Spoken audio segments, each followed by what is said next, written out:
Oke, Assalamualaikum warahmatullahi wabarakatuh. Hari ini kita ngomongin tentang konflik.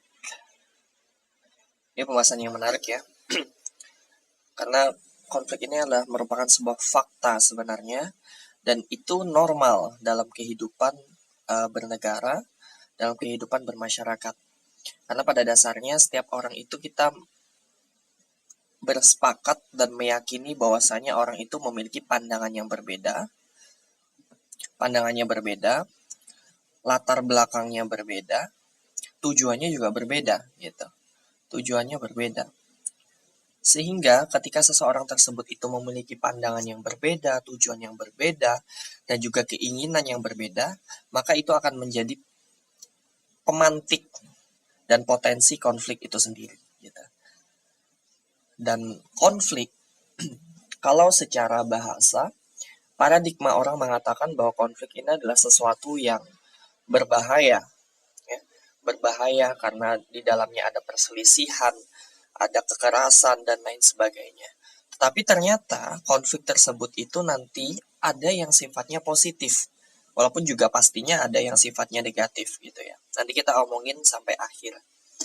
Tapi sebelum sampai ke sana, karena konflik ini adalah sebuah hasil dari ketidakpuasan orang terhadap orang lain yang barangkali berbeda dengan pandangan dia sehingga dia berselisih, maka kita harus identifikasi kira-kira konflik ini penyebabnya apa. Dan ketika kita tahu penyebabnya apa, maka kita akan memiliki semacam uh, barrier untuk menghentikan jangan sampai terjadi konflik. Kan seperti itu tuh logikanya. Nah, setidaknya ada beberapa poin nanti. Yang pertama, faktor penyebab konflik itu adalah rendahnya pendidikan. Pendidikan. Dan juga literasi kita. Pendidikan dan literasi. Kenapa itu penting?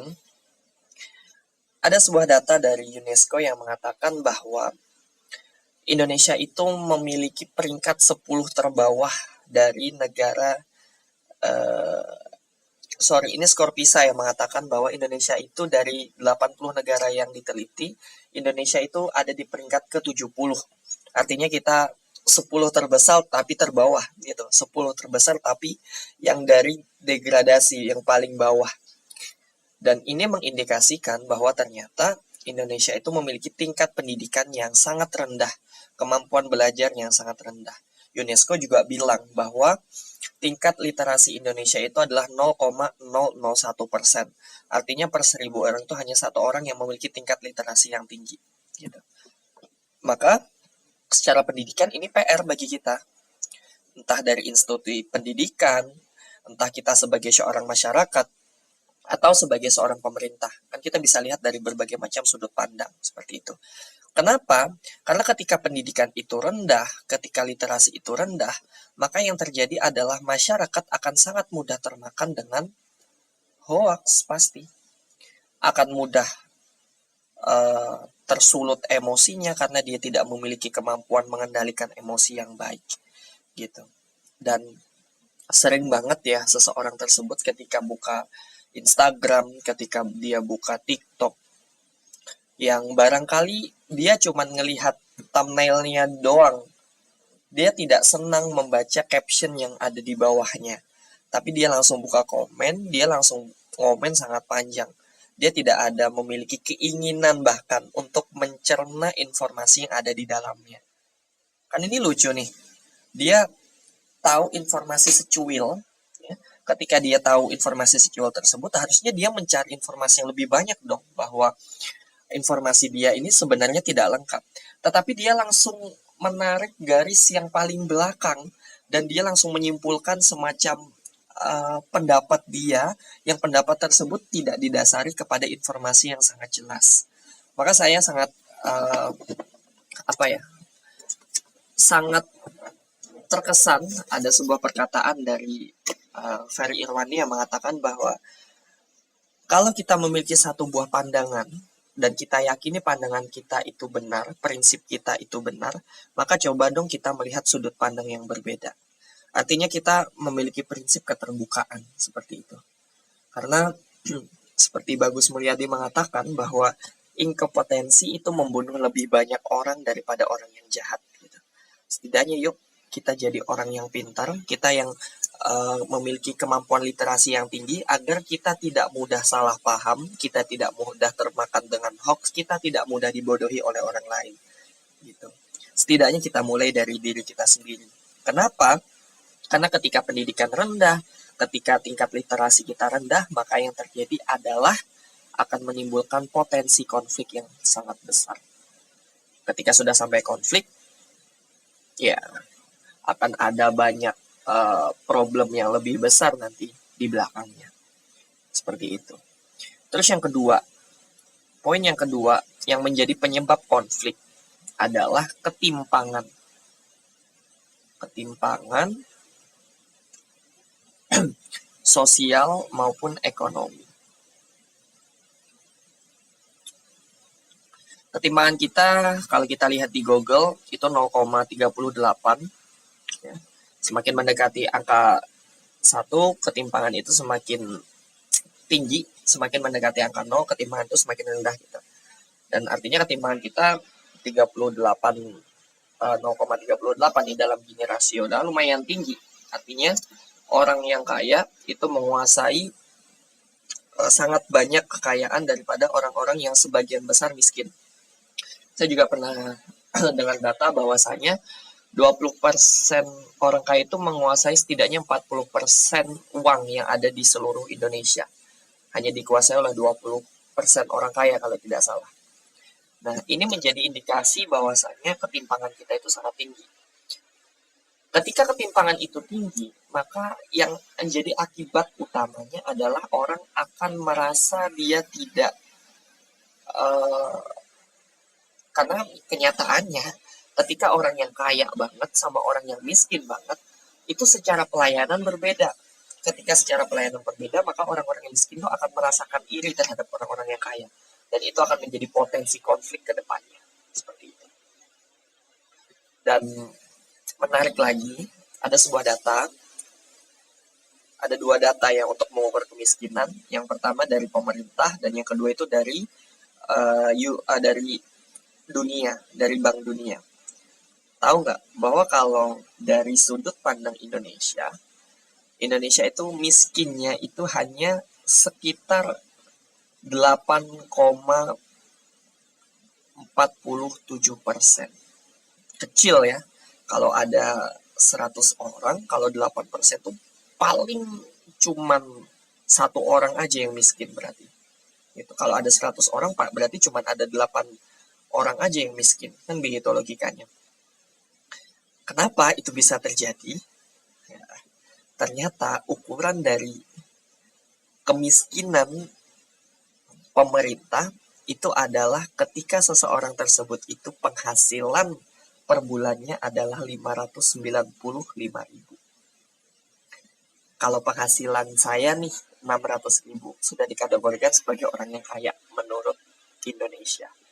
Tapi kalau menurut Bank Dunia, orang miskin menurut Bank Dunia itu kalau yang miskin ekstrim itu penghasilannya di bawah 1,5 juta. Itu dianggap sebagai miskin banget atau miskin ekstrim. Dan orang yang menengah ke bawah itu penghasilannya ada 2,5 juta. Lebih kecil atau lebih kecil dari 2,5 juta. Dan tahu nggak, kalau itu diterapkan di Indonesia, maka jumlah orang miskin yang ada di Indonesia itu 68,2%. Sangat besar. Kemiskinan di Indonesia itu sangat besar. Artinya ketika ada 100 orang, berarti 68 orang itu miskin, hampir sebagian besar. Lebih dari 50% bahkan yang ada di dalam skop Indonesia itu dikategorikan sebagai orang yang miskin. Dan ini penting. Ini PR kita bersama, entah PR dari masyarakat, entah PR dari pemerintah sendiri yang memangku kebijakan. Karena pada dasarnya ketika kita tidak mampu menghentikan ini akan menjadi sangat lingkaran setan yang besar. Contoh, misalnya ada si A dan si B. Si A lahir dari keluarga yang sangat kaya, si B dari keluarga yang miskin. Si A hamil. Ketika dia hamil, maka dia akan dimasukkan ke tempat yang mewah, dokter-dokternya dokter yang sangat berkompeten, makanannya bergizi, sehingga ketika dia melahirkan anak, anaknya ini adalah anak yang sehat, anak yang tidak stunting, karena dia mendapatkan gizi yang cukup. Tapi kalau B kan sebaliknya nih, yang B ketika dia punya anak, ketika dia hamil dulu, maka dia tidak akan mendapatkan gizi yang cukup, dia tidak akan mendapatkan protein yang cukup juga, sehingga ketika dia nanti melahirkan buah hati, maka anaknya akan stunting. Ketika dia tumbuh dewasa, si A punya anak yang sehat, tadi kita kasih nama si C, dan ini kita kasih nama si D, gitu ya. Si C akan tumbuh di lingkungan pendidikan yang bagus, gurunya bagus, dia akan sekolah di tempat yang bagus, dia berkuliah, dan dia akan mendapatkan akses kesempatan yang bagus, dan dia akan menikah dengan orang yang pasti juga memiliki pendidikan yang bagus, dan dia akan memiliki anak yang bagus juga. Sebaliknya, B nanti akan di sekolah, jangan-jangan tidak sekolah, jangan-jangan dia tidak memiliki kesempatan yang bagus, sehingga dia akan kembali berputar siklus yang sama, dan dia akan menjadi salah satu lingkaran setan yang tidak akan pernah berhenti. Karena dia akan selalu di lingkaran-lingkaran itu saja. Dan ini bahayanya. Dan bahaya yang lebih besar, ketika seseorang tersebut itu sorry to say, timpang dalam segi ekonomi, maka konflik itu akan semakin besar. Kan problemnya di konflik nih kita hari ini. Ini akan menyebabkan konflik yang sangat besar. Maka gimana caranya kita bisa menghentikan siklus dari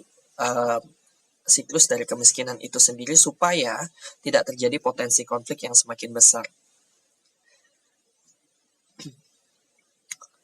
And then menariknya lagi, si A dan si B itu kebutuhannya tetap sama. Si A juga butuh makan, butuh berkeluarga. Si B pun demikian. Walaupun dia miskin, dia juga harus butuh makan, butuh tempat tinggal, butuh berkeluarga. Ketika kebutuhannya sama, tapi latar belakang kemampuannya berbeda, maka yang terjadi adalah si B akan bisa menghalalkan segala cara untuk bisa mendapatkan kebutuhannya. Dan ya, saya bilang di awal tadi, ini akan menjadi lingkaran setan yang sangat besar kalau tidak dihentikan. Oke, kita balik dulu ke sini. Poin kedua adalah ketimpangan sosial dan ekonomi. Itu akan menyebabkan konflik juga yang sangat besar. Karena ketika orang miskin, dia akan lebih mudah dibayar bahkan dengan orang kaya untuk ikut-ikutan menjadi kepentingan dari orang-orang kaya, dan orang miskin pun juga karena memang butuh uang. Satu sisi juga orang miskin mungkin barangkali iri terhadap orang-orang kaya tersebut.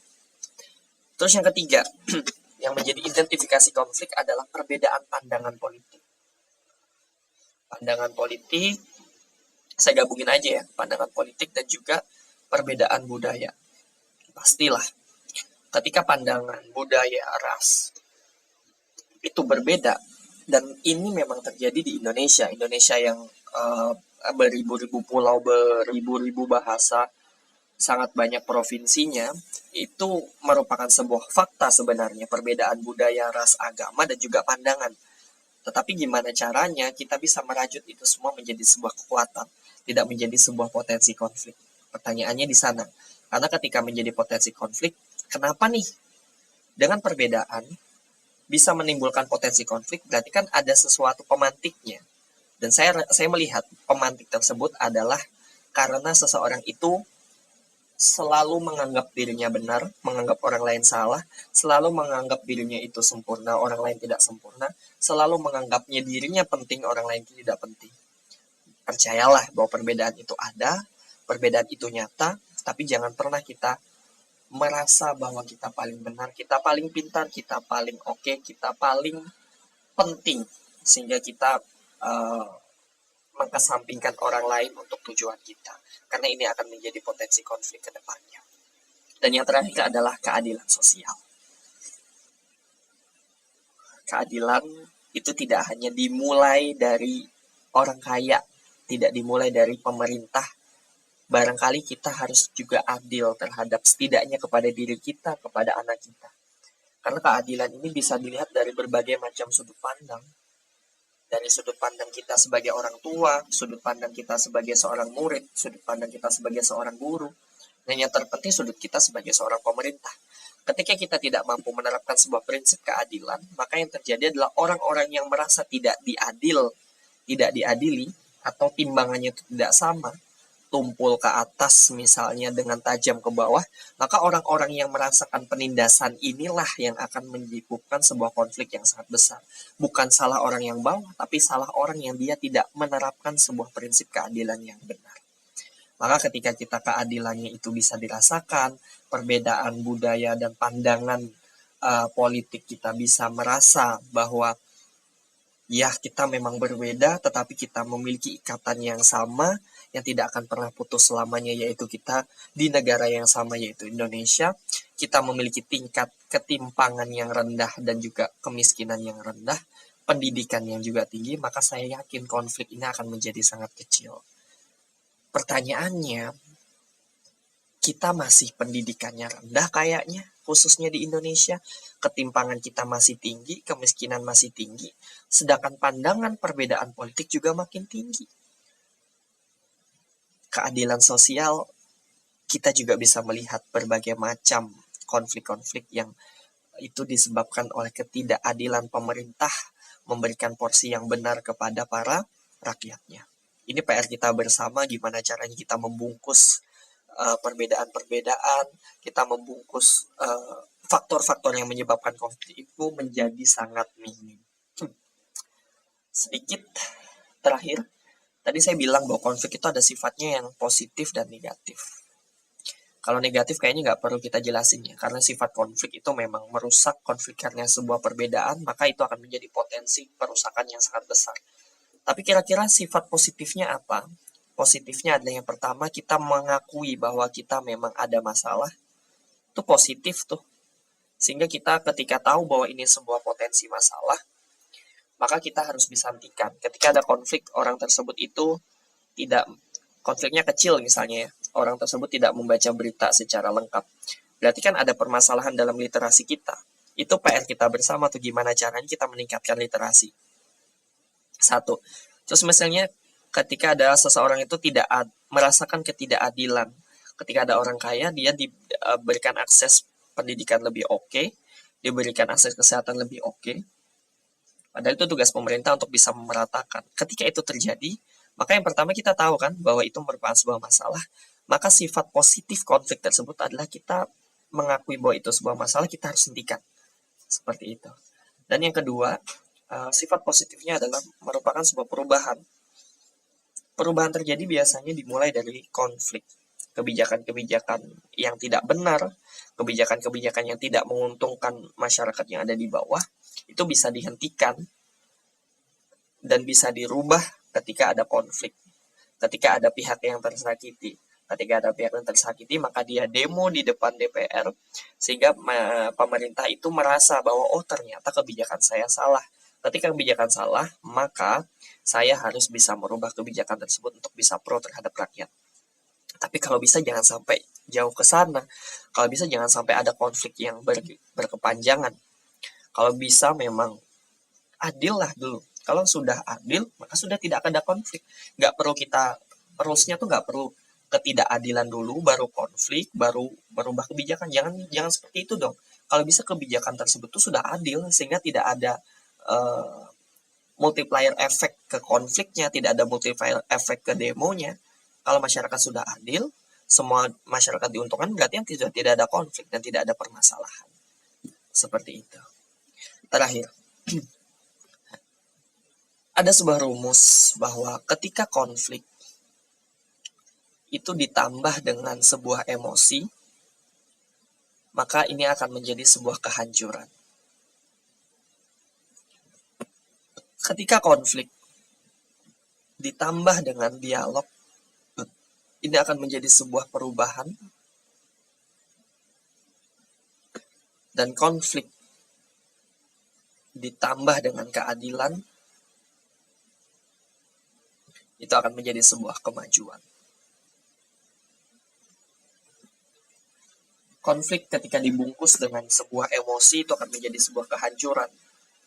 Tapi kalau konflik dibungkus dengan sebuah dialog, itu akan menjadi sebuah perubahan. Dan ketika konflik tersebut ditambah dengan sebuah keadilan, itu akan menjadi sebuah kemajuan. Ini pilihan kita bersama, pilihan bagi pemerintah, pilihan kita sebagai masyarakat sipil, pilihan kita sebagai seorang anak, pilihan kita sebagai seorang orang tua. Kalau sudah ada konflik, yuk kita dialogkan dan juga yuk diperbaikin kalau memang ada yang salah dengan konfliknya. Karena kalau kita tidak perbaikin, kalau kita tidak dialog, maka yang terjadi adalah sebuah kekacauan. Ketika kekacauan, itu akan menyebabkan sebuah potensi konflik yang lebih besar, dan itu akan menyebabkan mudarat yang jauh lebih besar. Barangkali itu saja yang saya dapat sampaikan. Saya akhiri. Assalamualaikum.